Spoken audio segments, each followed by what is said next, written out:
Okay, Nick and Andy, massive game coming up in the Premier League this weekend. Aston Villa against Tottenham Hotspur. Huge game in that Champions League. Scrap there. Villa are 4th, Spurs are 5th. Spurs do have a game in hand, but Villa are 5 points ahead. Nick Mendola, this is a really tasty one, isn't it? Because both these teams are very defined, very different styles of play. But when they go head-to-head, sparks could fly this weekend. Yeah, I feel like we didn't really we got the Ange experience the last time they played Villa, but we didn't get Ange's lineup, right? I mean, that game it went 2-1 to Villa, but Spurs were missing Maddison and Van de Ven and Richarlison. And I think this should be, even though this one is at Villa Park, how Unai Emery approaches this game, because we know how Ange is going to approach this game, will tell us a lot about how entertaining it might be.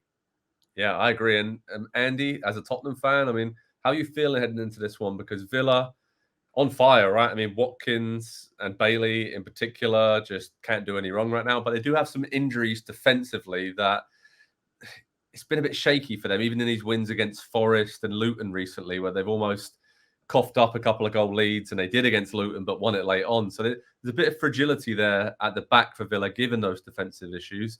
You think Spurs now, with the players back fit and firing, can make the most of that? Because we saw late on against Palace last time out, when it clicks, they're ruthless and they can just bury teams when they're on top.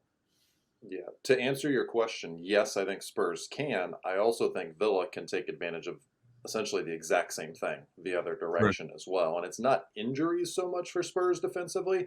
They'll be without Pedro Porro, which has become a big loss for this team and the way that they play and the role that he fills in this team. Right? There's just such a noticeable drop-off when Emerson Royale is in there at right back. And if you watch Spurs the last couple of seasons, you would expect that, but I don't think people expected, I didn't at least, Porro to hit the heights that he has. But what worries me about this game from a Spurs perspective is they're still very much in a period of having to push numbers forward in a big way to create chances to overload the penalty area, and that is exactly what Ollie Watkins and Moussa Diaby want the opposing team to do. They want you to get those fullbacks forward, and we know Ange is going to do it. It's what he does.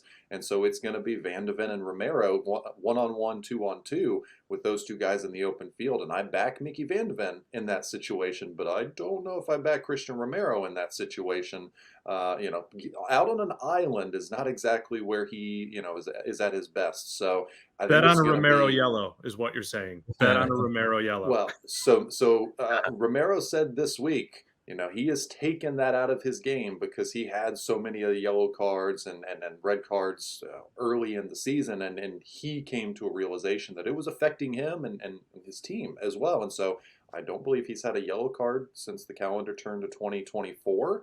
So, who says people can't change? But I'm thrilled for this game this weekend because I do think it's going to be end-to-end. I think there's going to be a ton of chances. There's probably going to be a bunch of goals because it's two teams that they don't have nothing to lose in this game, but I don't think either expected to be exactly where they are this season at this point with a chance to qualify, whether directly or finish 5th and maybe get through coefficients for the Champions League next season. So it's a bit early for both sides. I think both sides are going to embrace it and really go for it and not sit back and not be scared. And in a big game, that's all we can ask for.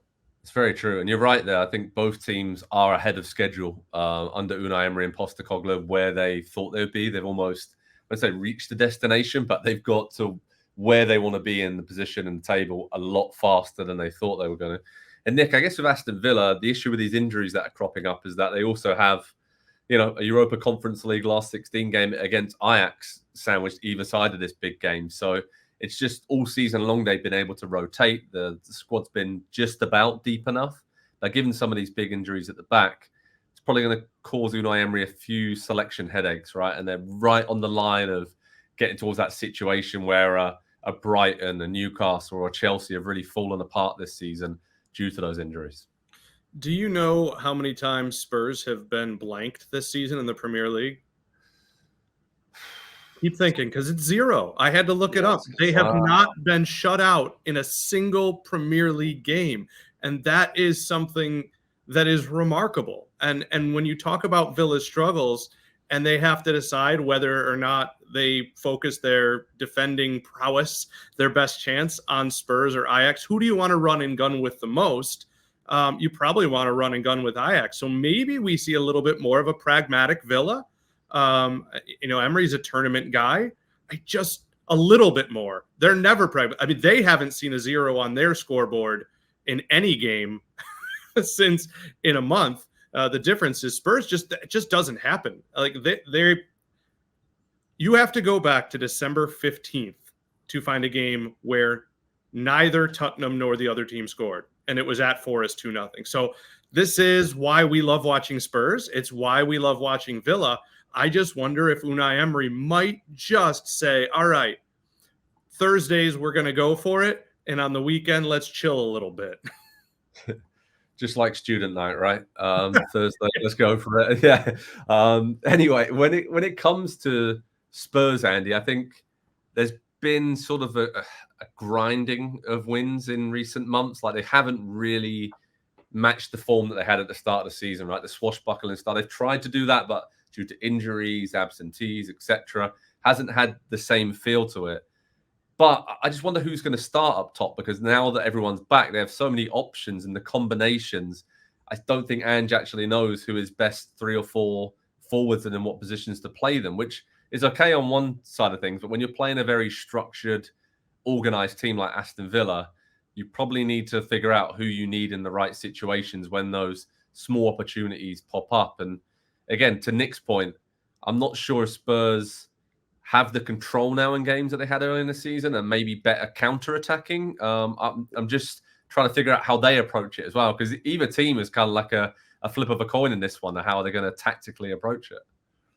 Yeah, they are better on the counter right now, and I think anytime you bring in a player like Timo Werner in January, you're going to kind of slant that direction. And I think mid-season, it's hard to really teach and implement anything at this point of the season. Even if you don't have Europe, even if you have all week, every single week to train, it's, Ange is, I think, making the best of what he's got at the moment, and to be in a position where they are competing for 4th, obviously he's done that to this point.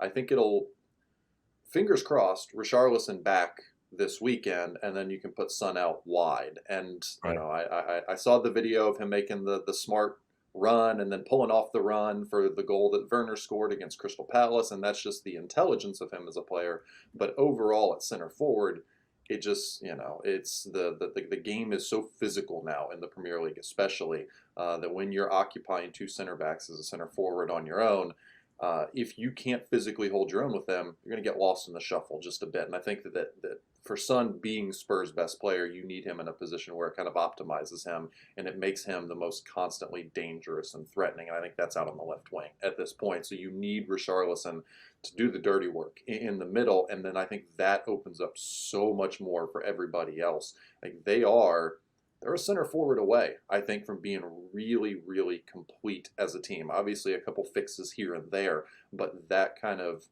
the big body type of player up top that can occupy those center backs, I think, is what they're missing. And so I do think it'll be a little bit counterattacking from Spurs, and we know it's going to be counterattacking from Aston Villa, and so it's just going to be ends-to-end stuff, I think, and that's both teams' best chances, I think, of winning this game. That's both teams' best chance of winning most games at this point.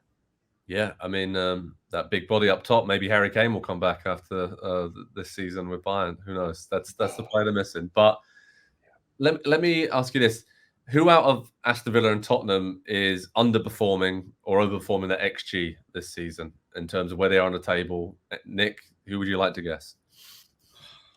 I would bet a hefty portion on it being Spurs. Spurs are overperforming massively in terms of their expected place in the table. They are 4 places higher. Aston Villa are exactly where they're supposed to be. They're 4th place in XG in the Premier League table. That's exactly where they are. So again, shows you just how much Villa have improved. That the fact that even though they've had some of these defensive issues, and maybe we're thinking, oh, they're having a great season.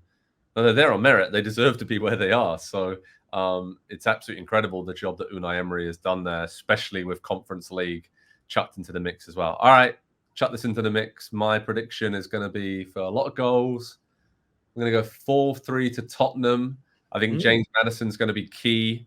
I'd love to see his battle with Douglas Luiz in midfield there. That's what I'm going to go for at Villa Park this weekend. Nick, what are you going for, mate? For a similar reason, as good as Maddison is, I'm going to go with 2-2. I just think Luiz has added a dimension to his game. Obviously, the same dimension that Pep saw when he thought he was a Man City player. And he's always been rough and tumble, but now he turns that ball upfield so well. So I think Maddison I think he'll be effective because he's fantastic, but I think he'll have a harder time than most games this season. So 2-2. Andy? I'll go 3-3 in a similar thought process and vein to you guys. Should be one of the games of the season. I think just with everything that is on the line and the way that these teams play, they're very brave type of teams. They're not scared of big moments. They're not scared to play the big teams in the Premier League either. And when you get two of those teams together, I think they'll both be excited for this one as well. The chance to, if Villa win this, fourth is locked up.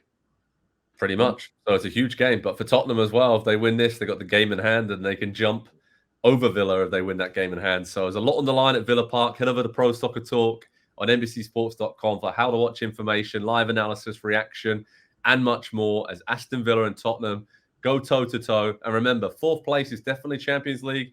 5th place could be, depending on how Premier League teams do in Europe between now and the end of the season with that restructuring of the Champions League. But both these teams want to make sure that they finish 4th. And whoever wins this one, you have to say, will go a big way to them qualifying for the Champions League for next season.